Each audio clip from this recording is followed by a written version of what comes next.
श्री राम जय राम जय जय राम, श्री राम जय राम जय जय राम।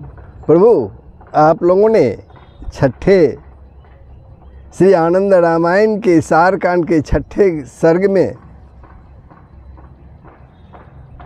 श्रवण किया। देवर्षि नारद जी का श्री राम के पास आकर देवताओं का संदेश देना, राम राज्याभिषेक की तैयारी, दशरथ जी द्वारा कैकेयी के दोनों वर देना, श्री राम का सीता तथा लक्ष्मण सहित वन को प्रस्थान, प्रथम रात्रि तमसा नदी के तट पर निवास उनका, उसके बाद श्रृंगवेरपुर होते हुए प्रयाग में महर्षि भरद्वाज के आश्रम में जाना और फिर वहाँ से चित्रकूट पहुँचना। जयंत का भी आख्यान है, सुना आप लोगों ने। भरत का श्री राम की पादुका लेकर नंदी ग्राम में निवास करना, श्री राम का मुनि अत्रि जी का आश्रम में जाना। आप लोगों ने छठे सर्ग के प्रथम और द्वितीय भाग में इतना ये सब प्रसंग आप लोगों ने सुना। अब श्री आनंद रामायण के सारकांड के 7वें सर्ग के प्रथम भाग में आप लोग श्रवण करेंगे श्री राम का दंडकारण्य गमन, राक्षस विराट का वध, श्री राम का सरभंग आदि मुनियों के आश्रम में जाना। ये प्रसंग आप लोग अभी श्रवण करेंगे। बंधुओं, आप लोगों से नम्र निवेदन है कि यदि आपने वीडियो को सब्सक्राइब नहीं किया है तो ज़रूर सब्सक्राइब कर देंगे, बेल आइकन को दबा देंगे और लाइक करेंगे, शेयर करेंगे, कमेंट करेंगे।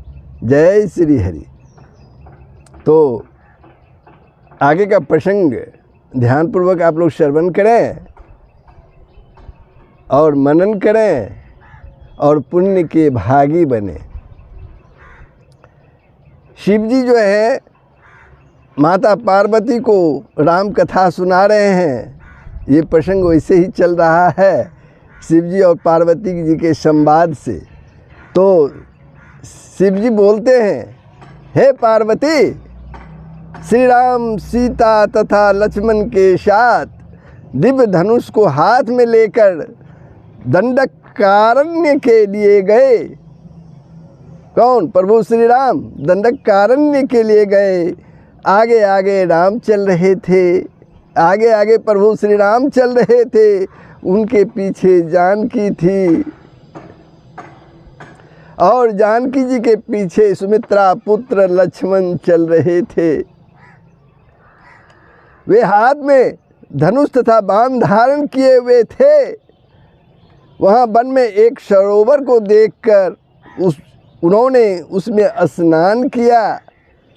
वन में एक तालाब को देखकर उन्होंने वहाँ स्नान किया, सुखपूर्वक जल ग्रहण किया और पके हुए फलों का सेवन कर तीनों ने वहाँ क्षण भर के लिए विश्राम किया। तीनों ने वहाँ क्षण भर के लिए विश्राम किया। इसी बीच उन्होंने विराध नामक एक राक्षस को वहाँ आते हुए देखा। अब विराध राक्षस का प्रसंग सुन लीजिए।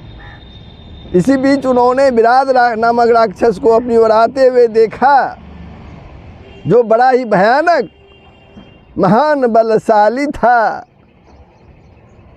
वह अपने विकराल दांतों वाले मुंह को फैलाए हुए था। अपनी भीषण गर्जना के द्वारा वह सबको भयभीत कर रहा था। उसने अपने भाले की नोक में अनेक मनुष्यों को बिंद कर, अपने भाले की नोक में विराध नामक राक्षस ने अनेक मनुष्यों को बिंद कर रखा था। अपने भाले की नोक में वह बंचर, हाथी, व्याघ्र तथा महिष आदि को खाते जा रहा था।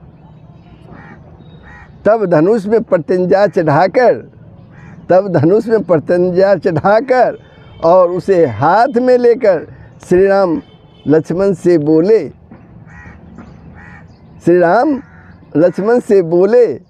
तुम यहाँ जानकी जी की रक्षा करो, मैं उस राक्षस को मारूंगा। राक्षस विराट रमानाथ श्री राम लक्ष्मण तथा सीता को देखकर, राक्षस विराट रघुनाथ श्री राम लक्ष्मण और जानकी यानी सीता मैया को देखकर बोला, तुम दोनों कौन हो? इस पर श्री राम ने अपना नाम इस पर श्री राम जी ने अपना नाम, कार्य और कैकेयी के द्वारा किया गया सब कृत्य उसे बतलाया। राम जी का ऐसा वचन सुनकर, प्रभु श्री राम का ऐसा वचन सुनकर वह राक्षस हंसकर बोला, अरे राम, क्या तुम मुझे नहीं जानते हो? मैं सभी लोकों में विख्यात हूँ। मेरा नाम विराट है। मैं सभी लोकों में विख्यात हूँ। मेरा नाम विराट है। मेरे भय से यहाँ निवास करने वाले सभी ऋषि मुनि इस वन से दूसरे वन में चले गए। यदि तुम जीवित रहना चाहते हो तो सीता को यहीं छोड़कर, शस्त्रों को यहीं रखकर शीघ्र ही यहाँ से भाग जाओ, नहीं तो मैं तुम दोनों को खा जाऊंगा। राक्षस विराट ने बोला। ऐसा कहकर वह राक्षस विराट सीता को पकड़ने के लिए दौड़ा। तब हंसते हुए श्री राम ने बाण से उनके दोनों हाथों को काट दिया। प्रभु ने उस विराट नामक राक्षस के दोनों हाथों को काट दिया। तब अत्यंत क्रोध होकर अपने भीषण मुख को फैलाकर वह श्री राम की ओर लपका। तब राम ने उसके दोनों पैरों को अपने तीक्ष्ण बाणों से काट डाला। इस पर वह विराट नामक राक्षस जो है सर्प की भांति फन वाला मुख बनाकर उनकी ओर लपका। तब अर्धचंद्राकार एक बाण से राघव ने उनका वध कर डाला। राघव ने यानी प्रभु श्री राम ने उनका वध कर डाला एक अर्धचंद्राकार बाण से। यह देखकर आनंदित हो सीता रघुत्तम श्री राम की प्रशंसा करने लगी। आकाश में देवता धुंद भी बजाने लगे। उसी समय विराट के शरीर से एक दिव्य पुरुष प्रकट हुआ। उसने श्री राम को प्रणाम किया और वह अपना पूर्व का संपूर्ण वृत्तांत आदर भाव से बताते हुए कहने लगा। पूर्व काल में मैं एक सुंदर विद्याधर था। महर्षि दुर्वासा के शाप से मैं शापित था। आज बहुत समय के बाद इस वन में मुझे आपने शाप से मुक्त कर दिया प्रभु। ऐसा कहकर उसने राघव की स्तुति की और फिर वह विमान में बैठकर देवलोक को चला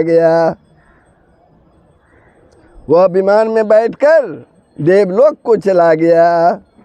विराट के स्वर्गालोक के जाने के बाद श्री राम लक्ष्मण तथा सीता के साथ महर्षि शरभंग जी के आश्रम में गए। जिस वन में आश्रम था वह वन प्रदेश सब प्रकार से सुखदायक था।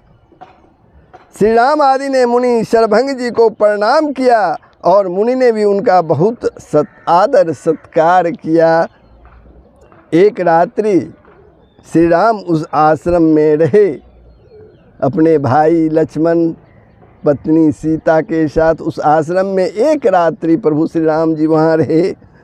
उसके बाद मुनीश्वर शरभंग ने अपनी तपस्या द्वारा अर्जित सभी पुण्य फल श्री राम के चरणों में समर्पित कर दिया और स्वयं चिता में आरूढ़ हो गए।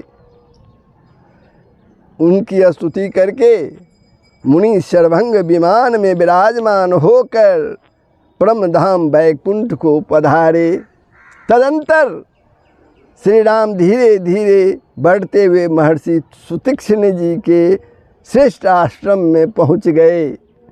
उन्होंने मुनि श्रेष्ठ को प्रणाम किया और उनके सत्कृत होकर उनसे सत्कृत होकर वे सुखपूर्वक उनके आश्रम में ठहर गए। उसी समय अनेक आश्रमों में निवास करने वाले ऋषि मुनि हजारों की संख्या में श्री राम का दर्शन करने के लिए वहां उपस्थित हुए। उन सभी ने श्री राम को प्रणाम किया और वे उन्हें अपने अपने आश्रम में ले जाकर सीता तथा भाई लक्ष्मण सहित उनकी विस्तार पूर्वक पूजा करते थे वे ऋषि मुनि। इस प्रकार से दंडकारण्य में मुनिजनों के आश्रमों में विचरण करते हुए श्री राम ने सुखपूर्वक 9 वर्ष व्यतीत किए। उसी दंडकारण्य वन में 9 वर्ष व्यतीत किए। वहाँ भाई लक्ष्मण तथा पृथ्वी पुत्री सीता के साथ भ्रमण करते हुए उन्होंने अनेक राक्षसों का वध किया।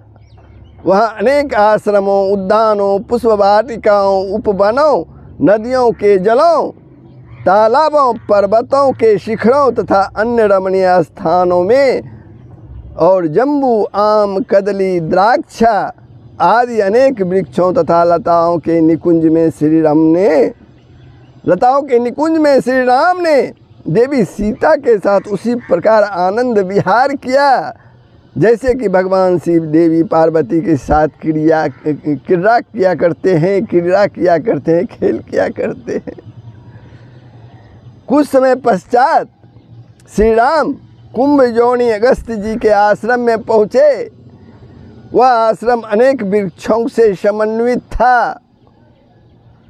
उन्हें देखते ही मुनि अगस्त जी उठ खड़े हुए और मुनियों तथा बटुओं से घिरे हुए उन्होंने श्री राम का आलिंगन किया। कुंभजोनी अगस्त जी ने श्री राम का पूजन किया।